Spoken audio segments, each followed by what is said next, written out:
유튜브 러비다토 채널인 행복 얼라이언스와 함께 결식 우려 아동 문제를 해결하기 위한 캠페인에 동참하고 있습니다. 시청자 여러분들께서 이 영상에 댓글을 남겨주시면 댓글 한 개마다 결식 우려 아동들에게 도시락이 전달됩니다. 여러분들의 따뜻한 마음을 댓글로 표현해 주시면 감사하겠습니다. 오늘 새벽 애플 월드와이드 디벨로퍼 컨퍼런스, 그러니까 애플 세계 개발자 회의라고 불리는 WWDC 2022의 키노트 라이브가 진행되었습니다. 결론부터 말씀드리면 M2 프로세서가 공개되었고요. 새로운 운영체제 업데이트와 더불어 새롭게 추가되는 기능들이 대거 공개되었습니다. 1시간 50분 가까이 진행된 그야말로 애플이 작정한 듯 새로운 내용들을 쏟아내는데요. 공개된 내용들을 하나씩 살펴보도록 하겠습니다. 먼저 애플은 새로운 iOS 16을 공개했습니다. iOS 16에서 가장 먼저 달라지는 점은 잠금 화면입니다. 이제 사용자들은 아이폰 잠금 화면을 좀 더 자유롭게 꾸밀 수 있게 됩니다. 그리고 잠금 화면에 나타낼 요소들도 추가하고 이 레이아웃을 커스텀할 수가 있습니다. 필터를 적용할 수가 있고 또 잠금 화면 구성 요소들의 폰트 디자인 및 색상 그리고 위젯 등을 통해 조금 더 다양하게 꾸밀 수 있게 변했습니다. 잠금 화면을 여러 개 설정해서 사용자가 원하는 잠금 화면을 불러오거나 아이폰에서 이 사용자의 사진을 바탕으로 인공지능을 통해 잠금 화면을 제안해주는 기능도 추가됩니다. 다음으로 알림 표시 방식도 변경됩니다. 이 잠금 화면 하단으로 모여서 표시되며 숨길 수도 있습니다. 또한 특정 앱의 알림이 지속적으로 오는 문제를 해결하기 위해 라이브 액티비티즈라는 기능도 추가됩니다. 예를 들어 스포츠 경기의 경우 실시간으로 경기 결과가 화면에 반영된다든지 혹은 우버 서비스 같이 차량이 어디까지 도착했고 얼마나 남았는지 그리고 운동의 경우 진행 상황 등을 잠금 화면을 통해서 깔끔하게 확인할 수 있는 것을 예로 들어서 보여주었습니다. 또 이를 통해서 음악을 들을 때도 컨트롤 및 재생 관련 정보도 잠금 화면에서 처리할 수 있게 됩니다. 다음으로 집중 모드도 변화가 있습니다. 이 집중 모드에 따라 잠금 화면을 매칭해서 바꾸는 건데요. 업무 및 개인 관련 집중 모드별로 잠금 화면이 바뀌고 별도의 위젯 및 표시 내용도 따로 구성할 수가 있습니다. 여기에 홈 화면의 구성 및 배치도 집중 모드 및 잠금 화면과 함께 구성할 수가 있게 되는데요. 포커스 필터를 통해서 집중 모드에 따른 어플의 작동 방식도 바뀌게 됩니다. 애플은 예를 들어서 사파리를 실행하게 되면 다양한 검색 탭이 나타나는데 여기서 업무 집중 모드 필터를 활성화하면 업무에 관련된 탭만 필터링 되어서 나타나게 된다고 합니다. 이 필터링 기능은 사파리뿐만 아니라 메시지 및 메일 그리고 캘린더 앱 등에도 작용하게 됩니다. 다음으로 메시지 앱에도 변화가 있습니다. 애플은 사용자들의 요청이 가장 많았던 기능 3가지를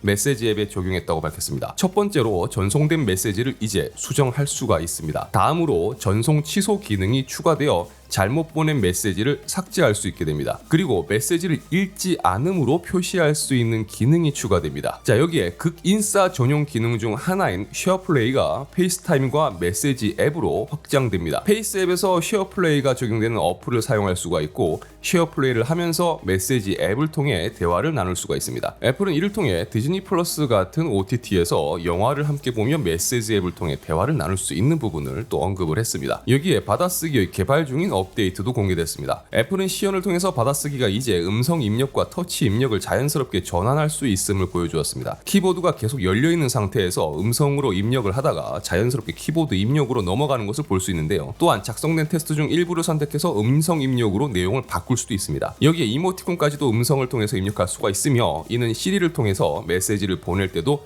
적용할 수가 있다고 합니다. 다음으로 카메라 및 사파리 그리고 메모나 스크린샷 등에서 사용 가능했던 라이브 텍스트가 이제 영상에서도 작동하게 됩니다. 이제 영상을 보다가 영상을 멈추면 영상 속에 있는 텍스트를 기존 이미지에서 라이브 텍스트를 사용하듯이 적용시킬 수가 있습니다. 그리고 라이브 텍스트의 활용성도 늘어납니다. 애플이 데모를 통해서 보여준 내용을 보면 제품 가격의 경우 간단하게 탭을 통해서 바로 환율을 확인할 수 있다든지 라이브 텍스트와 번역 기능의 접목 및 강화를 통해서 이미지 속 언어를 바로 번역한다든지 또는 카메라를 통해서 보여지는 글자들을 바로 번역할 수 있는 기능 등이 추가된다고 합니다. 다음으로 비주얼 룩업 기능도 강화됩니다. 기존 비주얼 룩업은 이미지 속 동물이라든지 랜드마크, 식물 등을 인식해서 정보를 제공해주는 기능이었는데요. 여기서 한층 발전해 이미지 속 특정 오브젝트를 선택해서 마치 포토샵에서 흔히 하는 말로 눕기 따듯이 오브젝트 이미지만 별도로 떼어낼 수가 있습니다. 데모에서는 메시지 앱을 활용하는 모습을 보여줬지만 이를 통해서 좀 더 다양한 앱에서 활용할 수 있을 것으로 예상됩니다. 라이브 텍스트와 비주얼 룩업의 업데이트는 iOS와 iPadOS 그리고 macOS 모두 적용된다고 합니다. 다음으로 지갑 앱과 애플페이 관련 발표가 있었습니다. 지갑 앱의 경우는 신분증을 대신하는 인증 및 다양한 파트너사를 통한 키 대책 기능 등을 언급했지만 국내 서비스와는 거리가 먼 내용이었고, 애플페이의 경우 새로운 결제 방식인 애플페이 레이터가 발표되었는데요. 애플페이로 결제를 하고 대금을 6주에 걸쳐서 이제 4회 분납하는 결제 방식을 말합니다. 이게 대체 무슨 소리인가 하실 수가 있는데, Buy Now Pay Later, 흔히 말해서 BNPL이라고 부르는 해외에서는 최근 확대되고 있는 결제 방식을 애플페이도 채택한 거라고 보시면 됩니다. 국내와는 다르게 해외는 신용카드 무이자 할부라는 게 거의 없고, 굳이 방식을 한다면 높은 금리를 부담해야 하는 리볼빙 방식을 사용을 해야 되는데, 호주에서 시작된 BNPL 결제 방식이 미국에서도 상당히 좋은 반응을 얻고 있고, 이를 애플이 애플페이를 통해서 적용한 것이라고 보면 되겠습니다. 쉽게 말해서 일시불로만 물건을 사야 했던 사람들에게 6주 동안 나눠 내면서 구입할 수 있는 단기 할부 기능을 제공하면서 애플페이 사용률과 소비를 늘리겠다라는 내용으로 해석하시면 될 것 같습니다. 다음은 애플맵 관련 소식이 이어졌습니다. 애플은 애플맵의 미려한 디자인을 새롭게 여러 국가 지도에 적용했다고 했는데요. 안타깝지만 한국은 없습니다. iOS 16에서는 애플맵에도 새로운 기능이 추가됩니다. 우선 다중 경유지 기능이 추가됩니다. 최대 15개의 경유지를 설정할 수 있고, 시리를 통해서도 간단하게 경유지 추가가 가능하다고 합니다. 그리고 대중교통 관련 기능의 업데이트도 있었습니다만 국내에는 해당 사항이 없는 기능이라 이 부분은 건너뛰도록 하겠습니다. 그리고 스포츠를 좋아하는 분들이라면 솔깃한 업데이트가 예정되어 있습니다. 바로 애플 뉴스의 스포츠 섹션이 강화됩니다. 사용자가 좋아하는 팀 및 리그를 팔로우하면 애플 뉴스 앱은 사용자가 나의 스포츠 섹션에서 쉽게 확인할 수 있도록 수백 개의 신문사 관련 소식들을 정리해서 보여준다고 합니다. 하지만 이 서비스는 미국, 영국, 캐나다, 호주에서만 제공됩니다.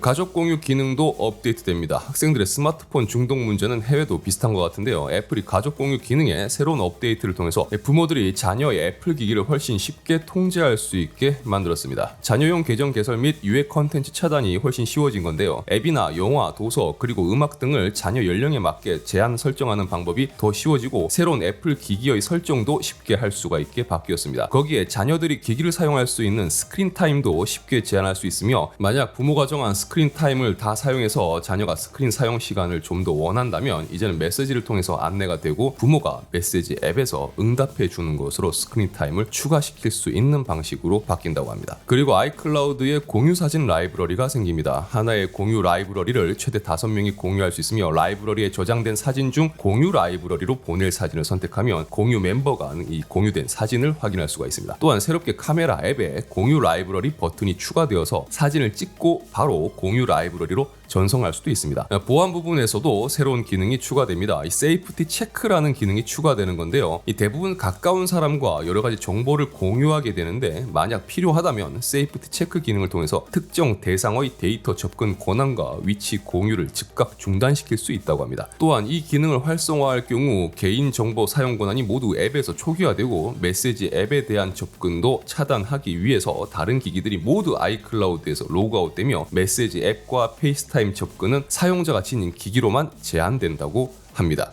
애플은 스마트홈 관련해서도 변화가 있을 것을 이야기했습니다. 홈앱의 디자인이 바뀌며 IoT 서비스 호환성을 확보하기 위해 매터라는 플랫폼을 기반으로 다양한 액세서리들을 지원할 예정임을 밝혔습니다. 그리고 카플레이도 바뀌는데요. 애플은 기존 카플레이에서 최근의 차량에 맞춘 새로운 카플레이를 준비 중임을 밝혔습니다. 애플이 공개한 차세대 카플레이의 모습은 상당히 놀라웠는데요. 공개된 내용을 보면 차량 전장 시스템을 거의 대체하는 수준인 것을 알 수가 있습니다. 마치 소문에 애플카가 나온다면 이런 모습이 아닐까라는 생각이 드는 수준이었다고 볼 수 있을 것 같습니다. 심지어 계기판까지 카플레이가 제어하면서 디자인 프리셋을 선택할 수가 있는 등 이전의 카플레이와는 완전히 다른 영역의 모습을 보여주었습니다. 안타깝지만 새로운 카플레이 적용을 위한 협력사에 국내 자동차 업체는 일단은 나오지 않았습니다. 애플 매니아 분들 중 새로운 카플레이를 경험하고 싶은 분들은 어쩔 수 없이 외제차 타셔야 될 것 같네요. 이 차세대 카플레이 적용이 가능한 차량은 내년 말부터 발표될 예정이라고 합니다. 자, 다음으로 애플워치 부분을 살펴보겠습니다. 워치OS 9이 준비 중이며 몇 가지 변경 사항들이 언급되었습니다. 우선 새로운 시계 페이스가 추가됩니다. 총 4가지 시계 페이스가 추가되는데요. 또한 시리 UI와 배너 알림이 또 바뀌었고요. 활성화 앱은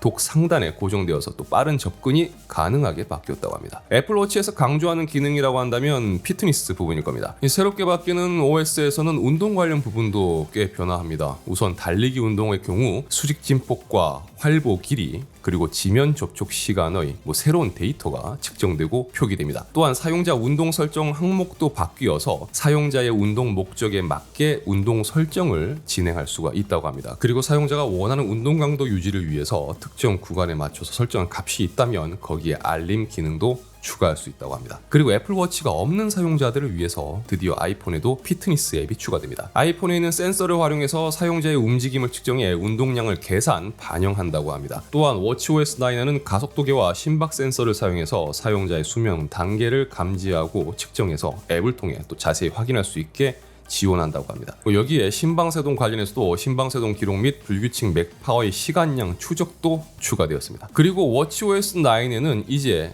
약에 관련한 기능도 추가됩니다. 그러니까 약 앱을 통해서 사용하는 약물을 추적할 수 있는 기록을 남길 수가 있는 건데요. 거기에 규칙적으로 복용해야 되는 약물이 있을 경우 워치를 통해서 복용 시간에 맞춰 알림을 받을 수도 있습니다. 이 기능은 애플워치가 없더라도 아이폰을 통해서도 사용할 수가 있습니다. 또한 복용하고 있는 약들 간에 만약 부작용이 있을 경우 이를 알려주는 역할도 한다고 하는데요. 기존에 사용 중인 약이 있고 만약 여기서 새로 또 사용할 약을 등록을 하게 되면 상호 부작용이 있을 경우 고위험, 위험, 주의 단계로 나눠서 알려주고 이를 바탕으로 사용자가 검토를 할 수 있게 도와준다고 합니다. 국내는 이 기능의 서비스가 어떻게 적용될지는 모르겠지만 피트니스 측면에서 이제는 헬스케어 전반에 거쳐서 확장되는 모습이라고 볼 수가 있을 것 같습니다. 자, 다음으로 그동안 소문만 무성했었던 M2가 드디어 공개되었습니다. 애플은 마치 인텔이라든지 AMD 그리고 엔비디아 등 타 업체를 겨냥한 듯 이런 이야기를 합니다. 성능을 올리기 위해서 전력 사용량을 늘리는 방식과는 다른 우리는 전력 효율을 극대화하며 성능을 끌어올리는 방법을 모색했다 라고 말이죠. 애플이 공개한 M2의 내용을 정리를 해보면요. M2는 TSMC의 5나노 공정을 통해서 생산되며 200억 개가 넘는 트랜지스터를 탑재했습니다. 자, 이는 M1 대비 25%가 늘어난 수치입니다. 메모리 대역폭은 초당 100GB이며 이는 M1보다 50%가 높은 성능입니다. 통합 메모리의 경우 최대 24GB가 가능하며 차세대 CPU가 탑재되었고 4개의 성능 코어와 4개의 효율 코어로 구성된 8코어 CPU를 탑재했습니다. 애플이 공개한 자료에 따르면 M1 프로세서와 비교했을 때 M2 프로세서는 멀티코어 성능에서 18%가 향상되었으며 삼성 갤럭시 북2 360 모델 기준 그러니까 인텔의 i7 1255U 10코어 프로세서와 비교했을 때 동일 전력 수준에서 M2는 1.9배 높은 성능을 보여준다고 주장했습니다. 또한 동일 성능 기준으로 봤을 때는 전력 소모량이 4분의 1 수준이라고도 전했는데요. 여기에 MSI 프레스티지 14 에버 모델 기준 i7 1260P 12코어 프로세서와 비교했을 때는 성능적인 부분에서 인텔 12코어 프로세서가 더 높게는 나오지만 전력 소모가 인텔 쪽이 훨씬 더 크며 반면에 M2는 인텔 프로세서의 90% 가까운 성능을 4분의 1의 전력 소모만으로도 끌어낼 수 있는 점을 강조했습니다. M2는 최대 10코어 GPU가 탑재되었으며 캐시와 메모리 대역폭이 증가하면서 그래픽 성능이 비약적으로 증가했다고 주장했습니다. M2는 M1 대비 최대 25% 높은 그래픽 성능을 동일 전력 수준에서 보여주며 최대 35% 이상의 성능을 보여준다고 전했습니다. 그리고 삼성의 갤럭시 북2 360 모델 기준 10코어 그러니까 인텔 i7 1225U의 내장 GPU 성능과 비교했을 때 M2 프로세서의 GPU는 동일 전력 수준에서 2.3배 빠른 성능을 보여주며 인텔 프로세서의 최고 성능을 5분의 1의 전력 소모만으로도 끌어낼 수 있다고 합니다. M2 프로세서는 차세대 뉴럴 엔진이 탑재되었으며 초당 15조 8천억 번의 작업 처리량을 가집니다. 이는 M1 프로세서보다 40%가 높은 수준입니다. 여기에 차세대 미디어 엔진을 탑재했으며 8K H264와 HEVC를 지원하는 비디오 디코더가 포함되었습니다. 그리고 프로레스 비디오 엔진을 탑재해 하드웨어 인코딩과 디코딩이 가능합니다. 애플은 M2 프로세서를 공개한 후 해당 프로세서가 탑재될 제품으로 맥북 에어와 13인치 맥북 프로를 공개했습니다. 이 새로운 맥북 에어는 알루미늄으로 마감된 일체형 외장에 두께는 11.3mm, 무게는 1.24kg입니다. 실버, 스페이스 그레이, 스타라이트, 미드나이트 총 4가지 컬러로 출시되며 맥세이프 충전이 적용되었고 2개의 썬더볼트 포트를 제공합니다. 이 리퀴드 레티나 디스플레이를 사용했으며 상단은 카메라를 14를 기준으로 노치형 디자인을 채택했습니다. 이 노치 부분은 상단 메뉴바 공간으로 사용되고요. 화면 크기는 13.6인치입니다. 이 디스플레이 밝기는 500니트로 이전 버전보다 25%가 향상되었습니다. 카메라는 1080p를 지원하며 이전 버전 대비 해상도는 2배 향상되었고 저조도 성능 역시 2배가 향상되었습니다. 오디오의 경우는 빔포밍을 지원하는 3 마이크 어레이를 탑재했으며 4 스피커 시스템이 탑재되었습니다. 거기에 돌비 애트모스도 지원합니다. 이 퍼포먼스의 경우는 포토샵의 이미지 필터 작업 기준 이전 M1 탑재 버전보다 20% 속도가 향상되었으며 8세대 인텔 코어 i5 프로세서를 탑재한 모델 대비 5배 속도가 빨라졌습니다. 이 파이널 컷을 통한 영상 편집에서도 M1 탑재 모델 대비 38% 속도가 빨라졌으며 8세대 코어 i5 탑재 모델 대비했을 때는 15배 처리 속도가 빨라졌다고 합니다. 이 쿨링팬이 없는 팬리스 디자인을 채택했고요. 배터리의 경우는 영상 재생 기준으로 18시간을 사용할 수 있다고 전했습니다. 자, 그리고 두 개의 USB-C 포트를 갖춘 새로운 전원 어댑터가 나올 예정이며 새로운 맥북 에어는 67W를 지원하는 고속 충전이 적용되어서 30분 만에 50%를 충전할 수가 있습니다. 자, 다음으로 M2가 탑재될 두 번째 모델은 13인치형 맥북 프로입니다. 이 퍼포먼스 측면에서 로우 이미지 처리 속도에서 M1을 탑재한 이전 모델 대비 39% 처리 속도가 향상되었으며 8세대 코어 i7 프로세서를 탑재한 모델 대비 3.4배 처리 속도가 빨라졌습니다. 이 게이밍 퍼포먼스에서는 M1 탑재 이전 모델 대비해서 39%가 빨라졌고요. 인텔 8세대 i7 모델 대비해서는 3.3배가 빨라졌습니다. 이 배터리의 경우 영상 재생 시간 기준으로 20시간을 사용할 수가 있습니다. 자, 새로운 맥북 에어는 $1,119부터 시작되며 13인치형 맥북 프로는 $1,299부터 시작됩니다. 국내 판매 가격은 맥북 에어의 경우 8 플러스 8코어 모델이 169만원, 8 플러스 10코어 모델의 경우 209만원입니다. 13인치형 맥북 프로는 256GB 스토리지 모델이 179만원, 512GB 스토리지 모델이 206만원입니다. 자, 다음으로 애플은 새로운 맥OS를 공개했습니다. 새로운 맥OS의 이름은 벤츄라입니다. 애플은 새로운 맥OS에 적용될 기능 중 몇 가지를 시연했는데요. 그중 첫 번째 기능은 스테이지 매니저입니다. 해당 기능은 여러 작업창을 띄워놓고 작업할 경우 이 스테이지 매니저가 활성화된 창들을 종류별로 자동 분류해주는 기능이며 작업 중인 창을 사용자가 원하는 대로 별도로 묶어서 정렬할 수도 있는 기능을 제공합니다. 또한 새로운 검색 기능도 추가되는데요. 스포트라이트입니다. 저장된 데이터 및 웹 검색 등 다양한 검색 기능을 제공하는데요. 해당 기능은 아이폰과 아이패드에도 적용될 예정이라고 합니다. 그리고 메일에도 몇 가지 기능이 추가됩니다. 우선 전송된 메일을 취소할 수 있는 전송 취소 기능이 추가되고요. 특정 시간에 메일을 전송하는 지정 전송 등의 기능이 추가됩니다. 사파리의 공유 탭 그룹 기능도 추가됩니다. 사파리 검색창의 내용을 특정 그룹에 공유할 수 있고 공유된 사용자 간의 검색 정보를 확인할 수가 있습니다. 자, 그리고 의미심장한 내용의 발표가 이어졌는데요. 바로 애플이 추진 중인 패스키 내용입니다. 애플은 사용자들의 아이디 및 패스워드 등의 유출 위험성을 언급하면서 사용자의 페이스 아이디 및 터치 아이디 기반의 패스키를 강조하며 이를 통해서 사용자의 로그인 정보 유출을 막을 수 있다고 전했습니다. 그리고 그동안 심도 있게 다루지 않았던 내용인 게임에 대해서 애플의 설명이 이어졌습니다. 애플은 우선 애플의 하드웨어 가속 그래픽용 소프트웨어 최신 버전 메탈3를 설명했습니다. 그리고 메탈 FX 업스케일링이라고 하는 애플표 업스케일링 기술을 공개했는데요. 최근 AMD뿐만 아니라 엔비디아, 인텔 등 이 업스케일링 기술이 상당히 핫하고 또 익숙합니다. 애플이 선보인 메탈 FX 업스케일링이라고 하는 기술도 결국 최근 대세인 이 업스케일링 기술 중 하나고 이를 통해서 프레임을 좀 더 확보할 수 있다라는 주장입니다. 또 패스트 리소스 로딩 API도 설명했는데요. 이건 최근 그래픽 카드 쪽 신기술 중 하나라고 할 수 있는 다이렉트 스토리지 기술과 흡사했다고 볼 수가 있을 것 같습니다. 게임의 그래픽 데이터를 이 스토리지에서 바로 GPU 메모리로 전송하는 기술로 애플도 이 기술을 통해서 로딩 속도가 향상될 것이라고 주장했습니다. 그동안 게임 쪽은 상대적으로 약하다는 평가를 의식해서인지 애플은 바이오하자드 빌리지의 맥 버전 출시를 강조하면서 관련 설명을 덧붙였습니다. 해당 설명 내용을 참고해보면 맥북 에어는 1080p 해상도를, 그 다음 맥 스튜디오는 4K 해상도로 게임 플레이가 가능하다라고 합니다. 자, 그리고 새로운 기능으로 컨티뉴티 카메라도 언급했습니다. 다름이 아니고 맥에서 아이폰을 활용하는 기능이었습니다. 이 맥북 디스플레이 위에 아이폰을 마치 웹캠처럼 장착해서 사용하는 이 데모를 시연했는데요. 센터 스테이지라든지 인물 사진 모드 그리고 스튜디오 조명 등의 기능을 적용해서 사용하는 모습을 보여주었습니다. 그리고 굉장히 재미있는 기능 중 하나였는데 바로 책상 보기라는 기능입니다. 아이폰의 광각 카메라를 사용해서 마치 오버헤드 카메라가 하나 더 추가되는 것처럼, 그래서 위에서 바라보는 것 같은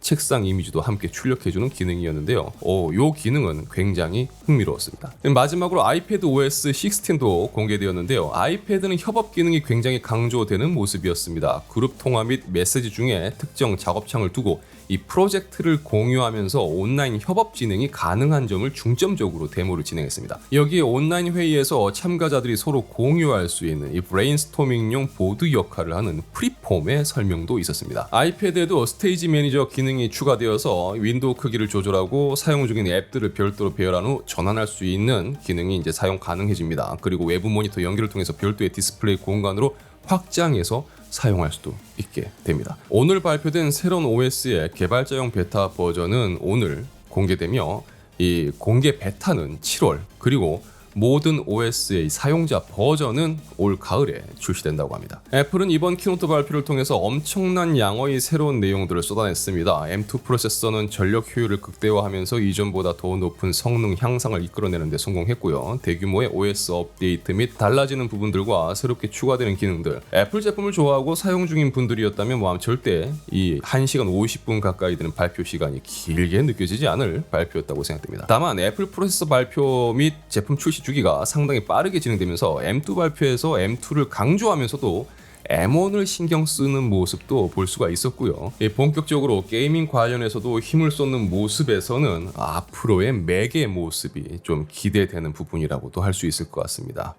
자, 유튜브 러비다투 채널에서는 IT 관련 정보와 리뷰 언박싱 그리고 팁을 전해드리고 있습니다. 영상이 유익하셨다면 좋아요와 구독 그리고 알람 설정 부탁드리겠습니다. 시청해주셔서 진심으로 감사합니다. 지금까지 아토였습니다. 좋은 하루 되세요.